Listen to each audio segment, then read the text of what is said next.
കാനഡയിലെ മിസിസാഗയിൽ ഒന്നിലധികം വനിതാ ഡോക്ടർമാർക്കും മറ്റ് വനിതാ ജീവനക്കാർക്കും മുന്നിൽ നഗ്നതാ പ്രദർശനം നടത്തിയെന്ന പരാതിയിൽ ഇന്ത്യൻ വംശജനായ യുവാവ് പിടിയിലായി. 25 വയസ്സുകാരനായ വൈഭവാണ് പീൽ റീജിയൻ പോലീസ് നടത്തിയ അന്വേഷണത്തിൽ അറസ്റ്റിലായത്. ആരോഗ്യരംഗത്ത് ജോലി ചെയ്യുന്ന വനിതകളെ ലക്ഷ്യമിട്ട് മാസങ്ങളോളം ഇയാൾ നടത്തിയ അതിക്രമങ്ങളെക്കുറിച്ചുള്ള വിവരങ്ങൾ പുറത്തുവന്നത് കാനഡയിലെ ഇന്ത്യൻ സമൂഹത്തിൽ ആശങ്ക ഉണ്ടാക്കിയിട്ടുണ്ട്. പീൽ റീജിയൻ പോലീസ് പുറത്തുവിട്ട അറിയിപ്പനുസരിച്ച് ഒന്നിലധികം ക്ലിനിക്കുകളിൽ വെച്ച് ഡോക്ടർമാർ ഉൾപ്പെടെയുള്ള വനിതാ ജീവനക്കാർക്ക് മുന്നിൽ വൈഭവ് നഗ്നതാ പ്രദർശനം നടത്തുകയും വനിതാ ഡോക്ടർമാരെ ലൈംഗികമായി സ്പർശിക്കുക എന്ന ലക്ഷ്യത്തോടെയാണ് ഇയാൾ ക്ലിനിക്കുകളിൽ എത്തിയിരുന്നതെന്നാണ് പോലീസ് വ്യക്തമാക്കുന്നത്. പോലീസിന്റെ റിപ്പോർട്ട് അനുസരിച്ച് വൈഭവ് പലപ്പോഴും ക്ലിനിക്കുകളിൽ എത്തിയിരുന്നത് ആരോഗ്യ പ്രശ്നങ്ങളുണ്ടെന്ന് അഭിനയിച്ചാണ്. ചികിത്സ തേടാനെന്ന വ്യാജേന ക്ലിനിക്കുകളിൽ പ്രവേശിക്കുന്ന ഇയാൾ ഡോക്ടർമാരുമായുള്ള കൂടിക്കാഴ്ചയുടെ സമയത്ത് നഗ്നതാ പ്രദർശനം നടത്തുകയും ലൈംഗിക അതിക്രമത്തിന് ശ്രമിക്കുകയും ചെയ്യുകയായിരുന്നു. ഈ വർഷം പല മാസങ്ങളിലായി പല ക്ലിനിക്കുകളിൽ ഇയാൾ സമാനമായ അതിക്രമങ്ങൾ നടത്തിയിട്ടുണ്ട്. സംഭവം സംബന്ധിച്ച് പരാതി ലഭിച്ചതിനെ തുടർന്ന് ക്രിമിനൽ ഇൻവെസ്റ്റിഗേഷൻ ബ്യൂറോ ആണ് യുവാവിന്റെ അറസ്റ്റ് രേഖപ്പെടുത്തിയത്. അന്വേഷണത്തിൽ ഞെട്ടിക്കുന്ന വിവരങ്ങളാണ് പോലീസ് കണ്ടെത്തിയത്.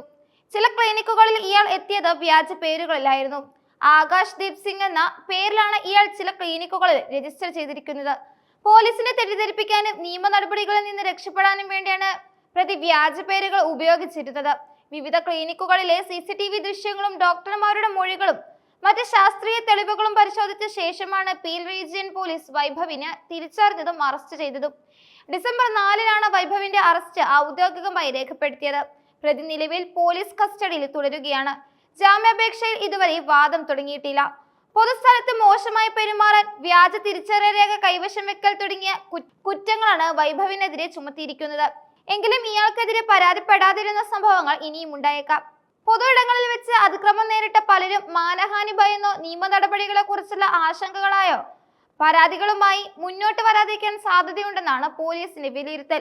അതിനാൽ പ്രതിയെക്കുറിച്ച് കൂടുതൽ പരാതികളോ വിവരങ്ങളോ ലഭിക്കുന്നവർ മുന്നോട്ട് വരണമെന്ന് പോലീസ് അഭ്യർത്ഥിച്ചിട്ടുണ്ട്. ഈ സംഭവവുമായി ബന്ധപ്പെട്ട് എന്തെങ്കിലും വിവരങ്ങൾ ലഭിക്കുന്നവർ 12 ഡിവിഷൻ CBI 9054532121 എക്സ്റ്റൻഷൻ നമ്പറായ 1233 എന്നീ നമ്പറിൽ ബന്ധപ്പെടണമെന്നും അഭ്യർത്ഥിക്കുന്നു എന്ന സന്ദേശം പോലീസിന്റെ ഔദ്യോഗിക പ്രസ്താവനയായിട്ടുണ്ട്. കാനഡയിൽ, പ്രത്യേകിച്ച് ടൊറന്റോയിലും പരിസര പ്രദേശങ്ങളിലും ആരോഗ്യരംഗത്ത് നിരവധി ഇന്ത്യൻ വംശജരായ വനിതാ ഡോക്ടർമാരും ജീവനക്കാരുമുണ്ട്. ഇത്തരമൊരു സംഭവം അവർക്കിടയിൽ വലിയ അരക്ഷിതാവസ്ഥ സൃഷ്ടിച്ചിട്ടുമുണ്ട്. സുരക്ഷിതമെന്ന് കരുതുന്ന തൊഴിൽ സ്ഥലങ്ങളിൽ പോലും അതിക്രമം നേരിടുന്ന സാധ്യത വനിതാ ഡോക്ടർമാർക്കിടയിൽ ആശങ്ക വർദ്ധിപ്പിക്കുന്നു. പ്രതിയായ വൈഭവിനെതിരെയുള്ള നിയമ നടപടികൾ കർശനമായിരിക്കണമെന്ന ആവശ്യവും വിവിധ കോണുകളിൽ നിന്ന് ഉയർന്നിട്ടുണ്ട്. കൂടുതൽ ഇരകളെ കണ്ടെത്താനും വൈഭവ് ഇത്തരത്തിൽ എത്ര അതിക്രമങ്ങൾ നടത്തിയിട്ടുണ്ട് എന്നതിനെ കുറിച്ച് സമഗ്രമായ അന്വേഷണം നടത്താനുമാണ് പോലീസ് ലക്ഷ്യമിടുന്നത്. പൊതുസമൂഹത്തിന്റെ സഹായത്തോടെ മാത്രമേ കൂടുതൽ കേസുകൾ പുറത്തു കൊണ്ടുവരികയുള്ളൂ എന്ന ബോധ്യത്തിലാണ് പോലീസ് ജനങ്ങളുടെ സഹായം തേടിയിരിക്കുന്നത്. ഇന്ത്യൻ വംശജനായ ഒരു യുവാവ് ഇത്തരത്തിൽ അതിക്രമം നടത്തിയെന്ന വാർത്ത പ്രവാസികൾക്കിടയിൽ ദുഃഖത്തിനും നാണക്കേടിനും ഇടയാക്കിയിട്ടുണ്ട്.